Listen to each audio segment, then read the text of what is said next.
one more win. Just one more win, and the Spurs are the 2014 NBA champions. Welcome to the Spurs Roundtable. I am your host, Jeff Garcia, and this show is powered by ProjectSpurs.com. To join me to discuss what could be a fifth title soon is Project Spurs' Andrew Ball and, of course, Madalyn Mendoza. By the way, Andrew's making his debut, so no pressure, Andrew. I hope, all cameras are on you right now. Yeah, I'll try and keep it together. Okay, good. Well, I guess the big question is it over tomorrow? Is this series done? The Spurs have a 3-1 lead. They have a chokehold on the series. They're coming back home to San Antonio. Andrew, you're the new guy here. What are your thoughts? The fan in me says, "Oh yes, it's over," and it's kind of convincing the real mind behind it. I think the moment I realized it wasn't going to go very far was when after Game 3. Usually when the Heat lose, LeBron and Wade go to the press conference and they're stoic. Right. They can tell they lost, and they were laughing at that one. And I just think they lost their mentality somewhere along the way. Right. Madalyn, 3-1 lead on the Miami Heat, the defending champions, the two-time defending champions. Did you see this coming? I did not see it coming. A couple of roundtables ago, I said we were going to go to 7, and that it was going to be tough. But the Spurs are just making it look like child's play. They're beating them by large margins. I didn't expect it to be this easy almost. What about you, Andrew? Did you expect this such a lopsided No, miss? it's funny because it's funny now that looking back that the Dallas was the toughest series so far. And no one expected that. Everyone expected that one to be over in 4 and 5. And then you get to Oklahoma City, Portland, and Miami, and you're thinking, oh, yeah, 6 or 7, no doubt. And now it's looking like it could be over in 5. Right. Well, Game 3 and 4 were pretty much all San Antonio. They just annihilated them. I think LeBron James said they just crushed us. They smashed us. They smashed us. I'm sorry. Yeah, they smashed us. So what is exactly San Antonio doing to Miami, Madalyn? What is getting to the Heat right now? I think San Antonio is breaking their will. There's just a frenzy of Chris ball movement. They don't know how to contain Kawhi Leonard. I think they're just confused. They're just standing there. They don't look like the two-time champions right now at all. Right. And it's kind of entertaining to watch. It's kind of sad to watch, but... Right. Andrew, obviously LeBron James is doing what he can. Mm-hmm. Is it just simply the Miami Heat just don't have the nice firepower they can throw back at San Antonio? Yeah, they just don't have the bench like they did last year. I mean, I think Mike Miller was obviously a huge role last year, and they don't have that anymore. Yeah, they have Ray Allen, but they needed the second shooter. Right. Richard Lewis, Mario Chalmers, they're not doing it. They're not knocking down those shots. And I think we might see some James Jones more in Game 5 because he came in late Game 4 and hit a couple threes. But again, he's a one-trick pone. He's just going to hit his threes. He can't really defend that well. Can't really do much else. So I don't know if it's going to help. Yeah, and part of was, I guess, 1/3 of their big three, Dwayne Wade. He's just not Dwayne Wade anymore. He's obviously, run down with injuries. The knees he's gone missing. He's doing his best right now, but that's all he can do, at least at this stage in his NBA career. And then, of course, Chris Bosh.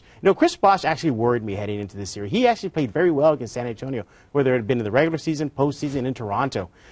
He's kind of been a non-factor since, I guess, Game 2. He's been inconsistent, so it's not scary anymore. Right, yeah. So at this point, Andrew, I guess we're all kind of connected. It could be, more than likely, is over. But let's just face it, even if the Miami Heat were to win tomorrow, the series is still over. I think so. I mean, like you said earlier, Miami knows that San Antonio can beat them at home.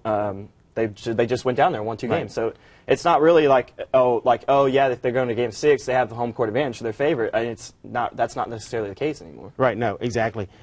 This Spurs team, I think it just broke their will. I think they broke them. They're dead. The only thing that concerns me about San Antonio is this. They've been playing at a very high level the past 2 games, annihilating Miami. They have to sustain that. So could we expect some of a letdown in Game 5? I think Game 5 might be a little bit closer in points, but I don't think there'll be a letdown. They're hungry for it. Right. They might be tired, but I think the Heat is even more tired. They're the ones that have to keep chasing the Spurs. So I don't think a letdown. This is a San Antonio Spurs team led by Greg Popovich on the bench, and, of course, on the court is Tim Duncan. I highly doubt TD or Pop or anybody on that veteran squad is going to tell this team, you know what, take a day off. They're going to bring it. Yeah, like Tim Duncan said going into the series, they want it. They want it bad. And, they might be tired, but they know they have one more game to win. They can put it all out there, win that one last game, and then they can rest for a whole summer. Does Miami have a shot at coming back at this? I would put it at very low, 5-10% maybe. Yeah, even though they have LeBron James wearing black and red? That's why I said I don't want to jinx it and say that it's over tomorrow, but I do think the series is over and it's in the Spurs' favor. I think they figured LeBron out. Yeah, he's scoring his points, but what they're doing, and I noticed this, is they're switching Green onto him, making him post up because he's thinking in his mind, oh, yeah, I got this smaller defender on me, I'm going to post up.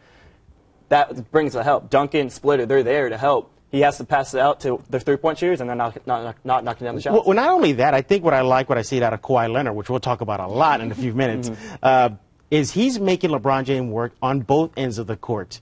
He's one of the better perimeter defenders. He's second all-team NBA defensive team. He's bringing the production offensively, so he's making LeBron James work, and he's actually tiring him out.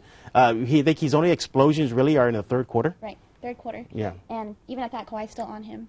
So. Well, Madalyn, you brought some stats for us to share about Kawhi versus LeBron. Stats. At 22 years old, Kawhi Leonard has just dominated against LeBron James. He's kept up with him in games 3 and 4. He had 49 points compared to LeBron's 50 points. So he's right there, combined 3 and 4. He's right there for the field goals. Kawhi Leonard had 18 rebounds, where LeBron James had 13 rebounds. So he's just he's making it look like he's fearless against LeBron James. Right. So. Is this a situation where LeBron James is kind of like just shell shocked right now? Like, who is this guy? I think he kind of remembered him from last year, but big case was made for Kawhi the first 2 games. He wasn't really doing it. He wasn't really proving himself to be the budding superstar that he is, and he responded. And yeah, I think LeBron's going, wow, this kid's the real deal. Right. Well, we've been talking about Kawhi Leonard right now, which brings us to a very big topic right now. Who is the MVP? Who could possibly be carrying around that trophy tomorrow, maybe the next day? And right now we're down to 3 candidates, and that's Kawhi Leonard, obviously. But then there's also Tim Duncan and Boris Diaw. Yeah, I said Boris Diaw. Kawhi Leonard, it's pretty obvious. We know what he's been doing the past few games. Putting up 20-plus points, shutting down LeBron James as best he could. His focus is amazing. His focus is there. He's hustling and everything. So we know what he's bringing. But Tim Duncan, you have a case for TD, don't you? Yeah, I do. He has, 3 of his 4 games he's had a double-double. Broke the record. Broke the most minutes played in playoffs. So he's gotten the records. And obviously game 1 where he shot, 9 of 10, I believe. Absolutely great performance. I just think it's a case where there's so many candidates here that they're just going to, give it to the best player on the best team with the best legacy. And realistically, if it could happen, I would think the Finals MVP should go to Pop. But obviously, that's not an option. But yeah, I think Duncan's going to get it. Yeah. Well, your thoughts? You also were agreeing about Duncan as well, right? I asked fans on Twitter from the Fan React, and most people said Kawhi. Some people even said that the Spurs should share it. It should be a kind of joint thing. Oh, that's interesting. So I want Kawhi to win MVP. It's his performance from last finals is just indicative of the change that he's gone through. So I think he's most deserving. Well, I actually think Diaw is deserved as well. What he has done to this Miami Heat defense and offense has just been amazing. He's a passing big man. He's causing so much disruption in the paint. He's pulling out defenders. He's allowing guys like Kawhi Leonard to do a ridiculous putback jam, to hitting the outside shot. He has just thrown off Miami's defensive schemes. So without him, since that change in the lineup, maybe Spurs could be struggling right now. But no, those are our thoughts right there on who could possibly be the Finals MVP. But of course, there's still one more game, so let's not get ahead of too far of ourselves. But again, the Spurs are up 3-1. Hopefully, by the next show, we'll be talking about a championship celebration down the Riverwalk. And don't forget to go out to ProjectSpurs.com and, of course, News 4 San Antonio and Fox 29 San Antonio as well. Leave all your thoughts on the Spurs drive for title number 5, which is imminent. But for Andrew Ball, Madalyn Mendoza, I am Jeff Garcia. Thanks again for watching this episode of the Spurs Roundtable. By the way, do you shout out to your family back there? Oh, yeah, my family is here in the studio. Hello, family.